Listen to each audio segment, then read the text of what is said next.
Hola, ¿cómo están? En nombre de ESS Pentágono SAS, les damos la cordial bienvenida a esta capacitación sobre mecánica a nivel avanzado. Mi nombre es Edgar Alberto Alejo Díaz, promotor de seguridad vial. En el diario recorrido que realicemos en nuestras vías en el territorio nacional por diferentes conceptos, bien sea de carácter personal o de carácter laboral, en nuestros vehículos no estamos exentos de encontrar o tener una falla en el camino, lo que nosotros llamamos una varada. Puede ser por descuido, puede ser porque nosotros no realizamos las inspecciones correspondientes, puede ser que nosotros no hayamos detectado o hayamos evidenciado alguna posible falla del vehículo, y esto se puede presentar. Si nosotros cumplimos a cabalidad con las inspecciones rutinarias, es muy posible que no presentemos ningún tipo de fallas en el camino, pero no estamos exentos de en algún momento sufrir algún evento, por ejemplo, un pinchazo o por algún tipo de condiciones de la vía o de la carga o del tráfico. Se puede presentar un recalentamiento del vehículo, pero eso indica otro tipo de condiciones. Entonces, es posible que a partir de algún descuido en el transporte personal sufran ciertos percances en el camino, los cuales imposibiliten su utilización. A partir de estos carros pueden presentar fallas en marchas e incluso llegar a apagarse al punto de imposibilitar ser encendidos nuevamente. Hay que tener en cuenta que hoy en día los vehículos son tecnológicamente más avanzados y tienen una gran cantidad y gama de sensores, los cuales un sensor se inhabilita e inhabilita inmediatamente todo el vehículo. Entonces aquí viene un dolor de cabeza. No estamos exentos de quedarnos varados en la vía, y esto representa una gran serie de condiciones y situaciones que nos significan eh, riesgos a nivel personal por la parte de seguridad, por estar expuestos en zonas eh, que pueden ser violentas, podemos estar expuestos a asaltantes o por las mismas condiciones del tráfico, independientemente si o dependiendo si sea de noche o de día. Obviamente esto nos hace que si quedamos varados en la vía debemos tomar algunas precauciones necesarias, sobre todo en las vías que son intermunicipales, interveredales, donde el nivel de flujo es bastante bajo. Entonces quedarnos varados allí es bastante complejo, porque no podíamos contar en algún momento con algún soporte que nos puedan brindar otros conductores o otros usuarios en la vía. Aquí podemos tener un pequeño lista, un checklist de qué podemos hacer en caso de que nos paremos. Entonces, uno de los primeros pasos que podemos hacer es evidenciar qué fue lo que se pudo haber dañado, revisar el tipo de falla que presenta el vehículo, lo puedo arreglar. Si no tenemos claridad o no tenemos experiencia en el manejo de mecánica o no tenemos conocimiento de los nuevos esquemas de funcionamiento de los vehículos, entonces que nos toca recurrir a nuestro acompañante hoy en día permanente, que es el celular, a llamar, a pedir una asistencia a un profesional, y en este caso la asistencia sería una grúa. Debemos contactar inmediatamente pues a un mecánico. Si yo tengo algún mecanismo, un seguro o un sistema de asistencia, que yo pueda pedir un carro taller o que pida un mecánico, o en último recurso pues me enviarán una grúa, y en estos casos es mejor. Pero hay que tener precauciones que yo debo evidenciar para ser visible ante los demás conductores de la vía. Cuando el vehículo comienza a fallar, lo que primero debemos hacer nosotros es tratar de ubicar un lugar seguro, un lugar a la orilla de la vía donde podemos estar con cierto nivel de garantía de seguridad, por ejemplo, cercano a una vivienda o un lugar que sea iluminado, que no esté tan enmontado, que nos pueda brindar una seguridad tanto personal como para garantizar la visualización de nuestro vehículo y de nosotros a los demás usuarios de la vía, para que en determinado momento alguno de ellos nos pueda prestar una asistencia. Movernos a un lugar seguro. Lo primero que debemos hacer es ubicar un vehículo en un lugar seguro. Muchas veces la falla ocurre justo cuando vas por el camino y el peligro aumenta en esta zona. Con la ayuda, si yo voy acompañado de otro pasajero, pues si ya el vehículo no pudimos ahorillarnos, empujarlo y orillar. Y pues a veces estamos de buenas y algún otro usuario de la vía orilla su vehículo, pues, coloca las advertencias necesarias y nos ayudan a retirarlo de la vía. Segundo paso, hacernos visibles. En este punto es importante entonces el uso de unos elementos importantes que nos piden en el kit de carreteras, en este caso las banderolas, triángulos o los conos. Y debemos ubicarlos a una distancia prudente mínimos entre 30 y 50 metros para hacer visible a los demás conductores, advertir que hay un vehículo parado en la vía y por parte nuestra eh, usar un elemento altamente visible como son los chalecos, ojalá con cintas reflectivas y pues obviamente dependiendo de la noche pues si tenemos mecanismos de poder iluminar o colocar luces de advertencia, de esa forma también indicar que hay un vehículo varado en la vía. Si tenemos el recurso, pues hombre, veamos la asistencia. Si estamos hoy en día en vías concesionadas, está la obligación de enviarnos un carro taller o la grúa en su defecto. Entonces hay lugares donde podemos pedir esta asistencia. Si contamos con un seguro todo riesgo, pues obviamente uno de los plus de ellos es que nos ofrecen el servicio de carro taller, una asistencia por técnica o el servicio de la grúa y en algunos casos nos pueden enviar hasta un vehículo de soporte, es decir, que si el vehículo se va a movilizar en la grúa nos envían un vehículo para que nos movamos con nuestros acompañantes en este vehículo, mientras que la grúa lleva el vehículo a un taller autorizado para tal fin. Y a nosotros nos dejaría ese vehículo acompañante en un lugar donde podamos pernotar o quedarnos allí y seguir nuestro camino. Esto es uno de las plus que se ofrecen las compañías de seguros. Si no tenemos, pues entonces, y estamos en una vía nacional que es concesionada, pues podemos contar con la asistencia del carro taller o el servicio de la grúa. Cuarto punto, mover el vehículo, volver al vehículo, perdón. Mientras que llega la ayuda, no desesperarnos, ahí toca tener mucha calma. Obviamente esperar allí, tratar de ser visibles, colocarla, si el vehículo no es por falla eléctrica, tener las luces de estacionamiento teniendo en cuenta que este sistema de iluminación va a consumir la batería y si no tengo el motor en funcionamiento pues no va a cargar y pues obviamente se va a descargar. Entonces por eso la importancia de tener luces externas o sistemas de iluminación de advertencia fuera de las del vehículo. Hoy en día se consiguen algunas balizas eh, que funcionan con baterías y que se pueden instalar alrededor del vehículo o sobre el vehículo para indicar que estamos con problemas y que requerimos una asistencia. Muchas veces, si no tenemos mucha experiencia, tenemos conocimiento básico en mecánica, pues no sabemos qué pudo haber fallado. Entonces, tenemos que empezar por identificar cuál fue el sistema que falló. Si fue el sistema eléctrico, si es el encendido, si es que no le está llegando combustible al motor. Entonces, aquí miramos esas partes importantes. O tenemos que también, si está revisando constantemente los indicadores en el tablero, lo cual nos va a dar información sobre la posible falla. Entonces nos va a indicar altas temperaturas, nos va a indicar, por ejemplo, una falla en presión cuando manejamos sistemas presurizados en los sistemas de aceite o de líquidos lubricantes o de otro tipo de líquidos hidráulicos por sistemas de presión, entonces nos van a indicar estas novedades. Entonces estar muy atentos a las luces del tablero, las luces indicadoras.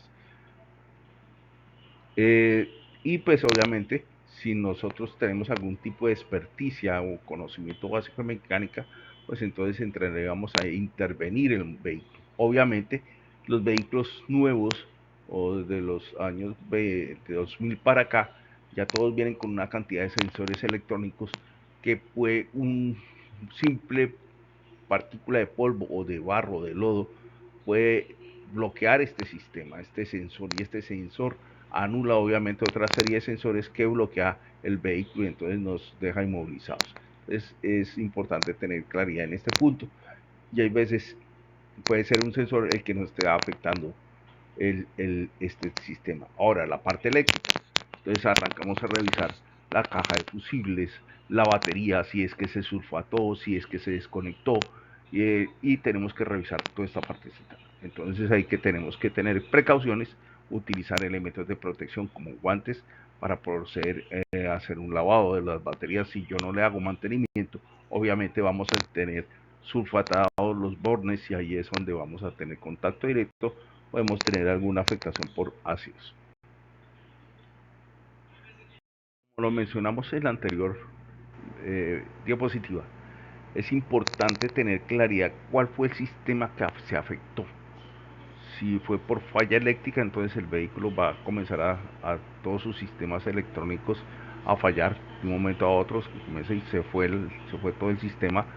Entonces aquí es mayor riesgo cuando nuestro vehículo tiene sistemas de freno y sistema de dirección asistida electrónicamente, que la dirección se va a poner durísima, el sistema de freno no va a funcionar muy bien, entonces toca reducir la velocidad de alguna forma y ubicarnos en un lugar seguro donde el vehículo no se vaya a desplazar y tenemos que bloquearlo.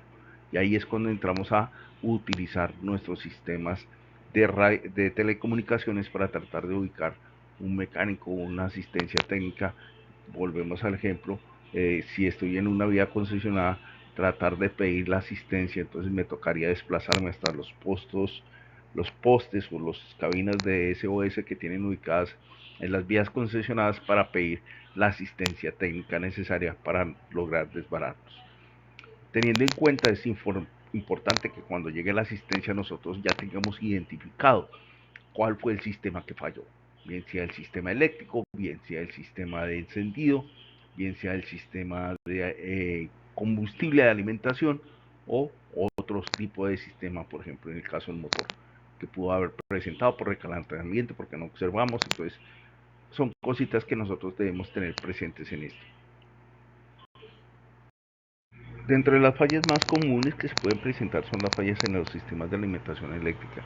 Entonces, bien sea porque el sistema de la batería se aisló o porque un cable del alternador se soltó justamente por falta de mantenimiento o por en la inspección no revisamos adecuadamente las conexiones, eh, o el mismo no está bien ajustado, entonces se produce una sobretensión, el calentamiento del cable comienza a fundirse y se desprende, entonces no queda en contacto, cositas de esas que podemos evidenciar. Entonces son elementos que en determinado momento nos pueden originar. ¿Por qué? Porque el vehículo arrancó listo y comenzó a funcionar con su carga que genera el alternador, pero se cayó, se sale de servicio el alternador, comienza a funcionar la batería, pero la batería no está recibiendo carga, entonces en determinado momento se descarga la batería y perdemos el sistema. Entonces hay diferentes formas de solucionarlo, pero en este caso si no tengo la experiencia, no tengo el conocimiento, no lo toque, pida la grúa, pida la asistencia. En este caso es la mejor medida, es evitar tener impases, porque nosotros si no tenemos el conocimiento necesario, puedo operar o ocasionar un daño mayor y esto va a originar pues una afectación mayor en el sistema eléctrico del vehículo o en otros sistemas. Si logré reparar de manera temporal, por ejemplo uniendo los cablecitos y pegándole cinta aislante, estas son soluciones que no me van a durar mucho tiempo. Entonces tengo que llegar a un lugar, un lugar poblado donde tenga que ubicar un eléctrico automotriz y pues él es el profesional que me puede solucionar este tipo de situaciones. Entonces, todas las soluciones que nosotros hagamos para salir inmediatamente del impasse de la varada no son soluciones definitivas, es a quien la realiza un profesional. Entonces, en este caso tengo que pedir ir a donde un mecánico o un electricista automotriz para que haga las verificaciones y las reparaciones correspondientes con los repuestos originales en lo posible o que puedan ser funcionales con el vehículo y que no vayan a presentar una falla más adelante y que me dejen botado nuevamente. Entonces la idea es solucionar de una forma definitiva para seguir adelante con nuestro recorrido.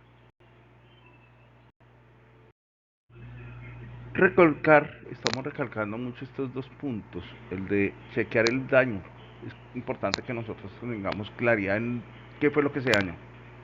Yo insisto nuevamente, los vehículos de hoy en día en su gran mayoría vienen con una cantidad de sensores que si yo no conozco cuál es su funcionamiento y su ubicación, y si yo por algún motivo, razón o circunstancia tengo que transitar por áreas donde hay bastante lodo, este penetra dentro de los sensores, los bloquea, este sensor activa otros sensores y va a activar y va a bloquear todo un sistema. Entonces me va a dejar, eh, me va a permitir llegar a cierto lugar, pero con fallas. Entonces tengo que ubicar a un técnico, una persona especializada para conseguir las reparaciones, que tenga un escáner que me pueda decir, no es que le está fallando aquel sensor y podemos solucionarlo de esta forma, simplemente con un buen lavado, una buena sopleteada, una buena limpieza, una aplicación de un limpiacontactos, sacar el sensor, limpiarlo muy bien, que eso lo hace un profesional, que es el que sabe cuál es el sensor que le está faltando. Entonces, esa partecita es importante. Si yo lo puedo hacer, si tengo, soy profesional en esa rama, pues perfecto. Pero y si no, entonces acá me toca recorrer a la otra alternativa, pedir la asistencia, pídase la grúa o el carro taller de ser necesario. Seguimos insistiendo en este punto. ¿Por qué? Porque volvemos a insistir, los vehículos de hoy en día son tecnológicamente muy sofisticados. Entonces, cualquier sensor puede bloquear todo el sistema del vehículo. No estamos exentos de una pinchada en la vía, porque haya vidrios, puntillas, elementos metálicos, tablas con puntillas, por cualquier X o Y razón, no estamos exentos de esto. Pero algunas personas no tienen ni idea cómo realizarlo. Aquí vamos a realizar un pequeño repaso de cómo hacer, qué pasos debo tener, qué recursos debo tener y cómo hacerlo de la forma más eficiente y más segura. No es como vemos en las carreras, en los videos de las competencias en las cuales todos se demoran menos de 10 segundos haciendo un cambio de llantas. No, esto requiere su tiempo y su experiencia y su aseguramiento. Debemos tener una serie de herramientas y equipos y ubicación y manejo y aseguramiento del vehículo para poder realizar esta operación. Hay que tener en cuenta una cosa importantísima. Si yo voy transitando en la vía y la llanta, si es una de las llantas que se me pincha, es una delantera, hombre, suelte el pedal del acelerador, no toque ningún otro y controle lentamente y fuertemente el volante para evitar que la dirección comience a jalonear. Y si va en carro mecánico, reduzca la velocidad, apunta ayudándose con la transmisión, con la caja. Entonces reduzca y suavemente, no bruscamente, comience a manejar el sistema de frenos. Y de esa forma me voy orillando hacia un lado de la vía para evitar que el vehículo en determinado momento me comience a dar volantines. Entonces es una recomendación. Lo otro, debemos ubicar un lugar seguro, colocar el vehículo en parking o en cambio.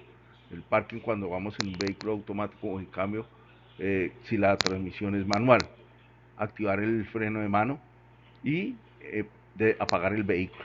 Obviamente debemos realizar todos los procedimientos, colocar la señalización, o sea, los triángulos de emergencia o los conos. Eh, si tenemos la garantía, entonces colocar las luces de estacionamiento, colocarnos los chalecos, ir hacia el vehículo y comenzar a listar todo lo que vamos a requerir. En este caso tenemos que sacar el gato, los tacos, sacar la llanta de repuesto, la refracción, la cruceta y todos los elementos. Y debo colocarme guantes. Ya teniendo todo eso listo, entonces procedo a cumplir con todos los demás pasos. Entonces aseguro el vehículo y en forma enfrentada comienzo a soltar las tuercas, pero no las voy a sacar del todo, entonces las suelto y en forma enfrentadas. Por ejemplo, 1, 6, 2, 4, 3, 5, para dar un ejemplo. De esa forma para que se suelten parejitas y no me van a quedar de un solo lado, y al momento que yo vaya a saltar, se comience a colocar el gato y a comenzar a elevarlo, las ruedas comiencen a salirse no de forma uniforme. Entonces me queda mucho más difícil al último saltar las tuercas, porque las tuercas no se sueltan sino cuando ya tengo el vehículo elevado. Puedo utilizar dos sistemas. En este caso, la mayoría de los automóviles vienen con un sistema de un gato mecánico que es accionado por manivela, como el que vemos en la gráfica. Entonces, este tipo de gatos hay que tomar algunas precauciones, por ejemplo, que sean una superficie rígida. Si es del caso, a veces podemos conseguirnos una plaquita de madera para ampliar la superficie de soporte si el terreno es muy blando, y obviamente darle mayor estabilidad. De esa forma, pues comienzo, y de forma manual comienzo a elevar el gato. La llanta de refracción, tan pronto tenga ya elevado el vehículo, la coloco debajo. ¿Por qué? Porque estos gatos son muy inestables y puede caerse el vehículo, y entonces es muy difícil después tratar de levantarlo del piso. En cambio, que cae sobre el neumático o sobre la llanta o sobre la refracción, y pues ya queda mucho más fácil soltar el gato nuevamente, desatornillarlo, volverlo a instalar y elevar nuevamente el vehículo. Entonces tenemos mucha más posibilidad. Estos gatos traen una serie de ranuras y vienen también en los vehículos, entonces ahí es donde debo instalar perfectamente esto. Entonces, una recomendación: verifique muy bien el manual del usuario, y cuando tenga la oportunidad, cuando está haciendo mantenimiento del vehículo, ubique estos puntos para la ubicación de este gato, para tener mayor claridad y mayor seguridad en las ranuras. Después, ya cuando tengo asegurado el gato, ya he levantado, entonces tengo que levantar que la llanta gire libremente, o sea, más o menos unos 10 a 15 centímetros, para que la llanta gire libremente, y cuando yo coloque la refacción, no me va a quedar muy justa, sino que gire. Ya la llanta se ha extendido porque obviamente ha perdido toda su presión de aire, pues obviamente se ha contraído un poquito, pero la debo elevar un poco más para que cuando yo retire esa llanta y coloque la refacción, esta no vaya a tener problemas que me toque nuevamente. Teniendo todo el vehículo libre y haciendo movimientos totalmente inestables, se me nos pueda caer. Entonces la idea es elevarlo un poquitico, que yo pueda colocar algún elemento por debajo de las llantas que pase sin problema, y pueda haber una luz que yo pueda ver por debajo de la llanta del vehículo, y sin problema, de esa forma puedo asegurar el cambio de la llanta, teniendo todas las precauciones necesarias, ¿no? Si tengo acompañantes, bájelos del vehículo. ¿Por qué? Porque ellos comienzan a moverse, y recordemos que esta superficie es muy inestable y se puede caer el vehículo. Esta es la forma adecuada y segura de hacer el cambio de la refacción. Entonces ya coloqué el gato, elevé el vehículo, retiré la llanta pinchada, procedo a sacar la llanta de la refacción y la cambio. Entonces pongo acá, saco esta de aquí, la pongo aquí y coloco la refacción acá, y procedo a asegurar las tuercas igual. Entonces, en la misma forma como la retiramos, con tuercas enfrentadas. De esa forma, cuando yo voy a colocar y a hacer el ajuste o el requinte de las tuercas, entonces van a quedar de una forma pareja, y cuando yo esté rodando, la llanta no comience a bailar y genere vibraciones en la dirección y produzca un desgaste en la llanta, y me vaya a hacer una afectación a nivel mecánico del sistema de dirección. Después de eso, colocar la llanta de refracción, coloque los tornillos, las tuercas, perdón, y inicialmente con la manito déles el torque hasta donde usted pueda, acto seguido, sin asegurarla totalmente, o sea, con la tuerca, con la cruceta, hasta que ella se tranque, sin darle el torque, el sobretorque necesario. ¿Por qué? Porque cuando yo baje el gato, yo tengo que volver a requintar las tuercas para que estas no se me vayan a salir y pierda la llanta y tenga un accidente mayor. Después de eso, bajamos el vehículo, se toma nuevamente la manivela del gato, la giramos y bajamos el gato, y la llanta cambiada la sacamos de debajo del carro.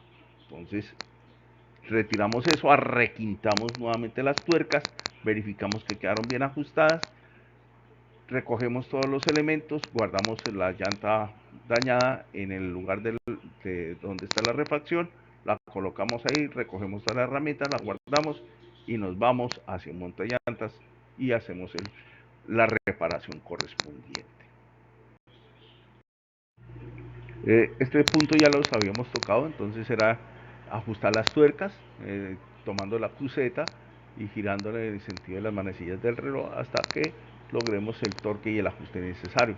Guardar las llantas que habíamos retirado, la pinchada en el lugar de la llanta que teníamos de refracción, y empezamos a recoger todo lo demás, reparar el neumático pinchado lo más pronto posible y asegurar de contar siempre con una refacción funcional. Entonces mandamos despinchar la llanta y en ese mismo montallanta le decimos que al montallantero que nos cambie esa llanta, que la llanta que venía en su puesto vuelva a su posición original y la llanta de refacción vuelva a su lugar donde debe estar, lista para entrar a hacer la reparación, el cambio necesario para cuando nos volvamos a pinchar esté en condiciones ideales de operación.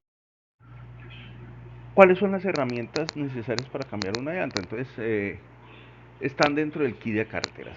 Partamos de un hecho que es un elemento fundamental. Si no vamos a salir a hacer un recorrido, cualquiera que sea, y nos detiene la autoridad de tránsito y nos pide verificar el kit de carreteras y nos falta alguno de estos elementos, es sancionatorio. Entonces nos pueden imponer una sanción. Entonces para eso debemos contar con un gato hidráulico mecánico, con una cruceta, los triángulos de emergencia, la llanta de refacción, ¿sí? Y pues adicionalmente yo puedo contar con guantes. Obviamente también el gato debe tener su cruceta pues para elevación, su palanca de maniobra y demás. Podemos tener en el vehículo algunos elementos opcionales para que nos van a facilitar el cambiar de la llanta. Entonces, por ejemplo, los guantes para evitar dañarnos, lesionarnos las manos y en algunos casos ensuciarnos, ¿sí? Un plástico, un cartón o un mecanismo que nos sirva para colocarnos de rodillas, sentarnos o deslizarnos si tenemos que acostarnos debajo del carro, pues acomodarnos de esta forma sin sufrir pues las lesiones o la incomodidad del pavimento. Y si es de noche, pues es bienvenida una lámpara, una linterna para apoyarnos en esta tarea. Otra de las fallas que se pueden encontrar cuando nosotros vamos viajando, independientemente de las condiciones, es el recalentamiento del motor de un vehículo. Entonces hay muchas condiciones que podemos evaluar el por qué se presenta el recalentamiento. Puede ser porque hubo falla en la bomba del agua, pero eso no se ve. Entonces la única forma de saber que el vehículo se está recalentando es observando los testigos, la temperatura del agua. Entonces allí es donde nosotros empezamos a detectar esto. La otra es cuando realizamos los checklists o las inspecciones diarias, verificar el nivel del refrigerante. Muchas veces nosotros pasamos semanas, inclusive hasta el mes, sin revisar el nivel del refrigerante y ahí es donde se está empezando a presentar esta falla. Verificar por debajo del vehículo en la inspección si presenta algún tipo de liqueo. Entonces, si presenta algún liqueo, entonces hay pérdida de líquido refrigerante y no nos hemos dado cuenta. Y esta es una de las causales por las cuales se puede presentar el recalentamiento de un vehículo en determinado momento.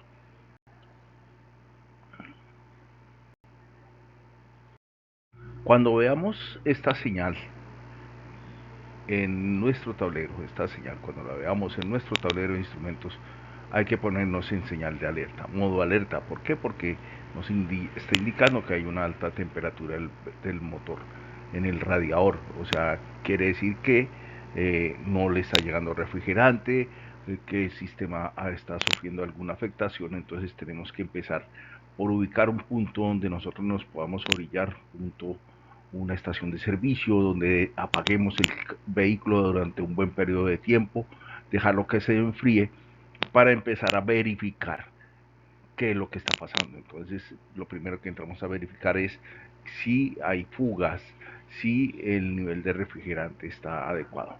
Entonces, primer punto que debemos de determinar si hay fugas en el radiador. Entonces, ¿cómo hacemos esto? Entonces, nos detenemos en un lugar.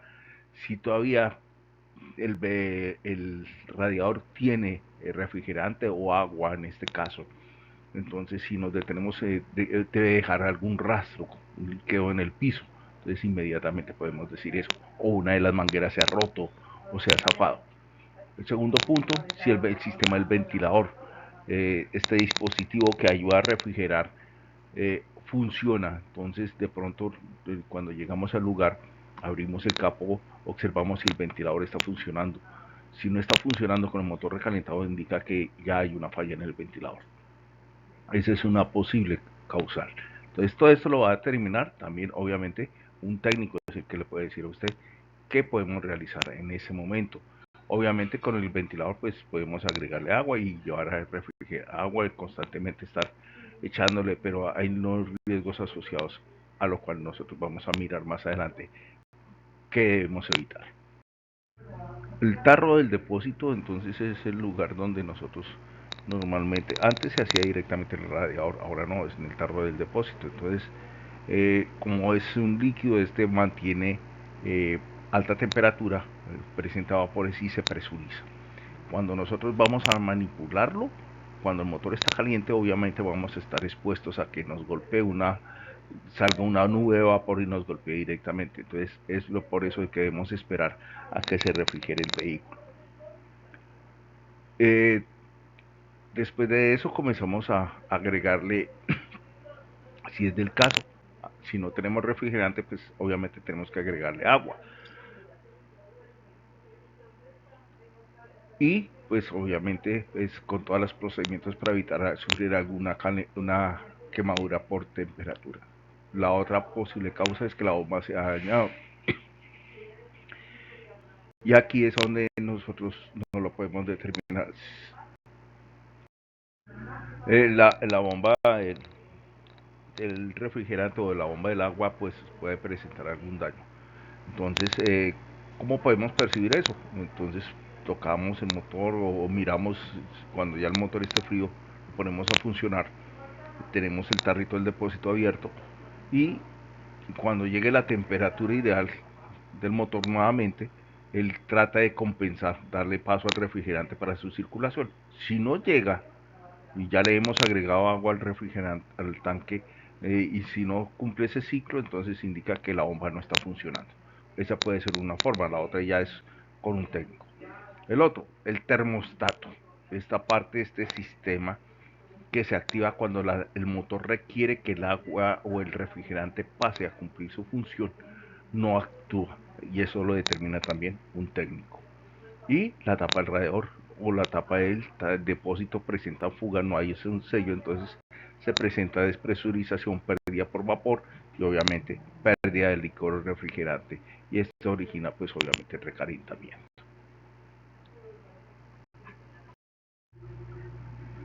Solo queda darles las gracias y esperemos que continúen su camino en esta forma, tranquilos, plácidos, relajados y disfrutando del paisaje tan hermoso que tiene nuestro territorio nacional. Muchísimas gracias por su atención y hasta una próxima oportunidad. Muy amables.